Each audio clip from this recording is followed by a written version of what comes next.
Rusiyanın Xarici İşlər Nazirinin müavini Sergey Ryabkov ölkəsinin hansı halda nüvə silahından istifadə edə biləcəyinə dair sərt açıqlama verib. O bildirib ki, Rusiyanın ərazi bütövlüyünə qarşı təhdid yaranacağı təqdirdə Moskva ən sərt variantları nəzərdən keçirdə bilər. Medialog xəbər verir ki, Sankt-Peterburq Beynəlxalq İqtisadi Forumunda jurnalistlərin suallarını cavablandıran Ryabkov vurğulayıb ki, nüvə silahının istifadəsi ilə bağlı hallar Rusiyanın hərbi doktrinasında açıq şəkildə müəyyən olunub. Ryabkovun sözlərinə görə Rusiyanın ərazi bütövlüyünə qarşı hücum və ya ciddi təhdid yaranarsa, bu ən pis ssenariyə, nüvə silahı ilə cavab verilməsinə səbəb ola bilər. O, bu məsələdə Rusiyanın qətiyyətinin sınağa çəkilməməsi barədə xəbərdarlıq eləyib.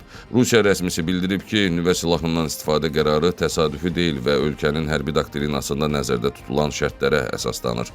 Moskva daha əvvəldə dövlətin mövcudluğunu və ya təhlükəsizliyini təhdid edən vəziyyətlərdə nüvə silahından istifadə hüququnu özündə saxladığını açıqlamışdı.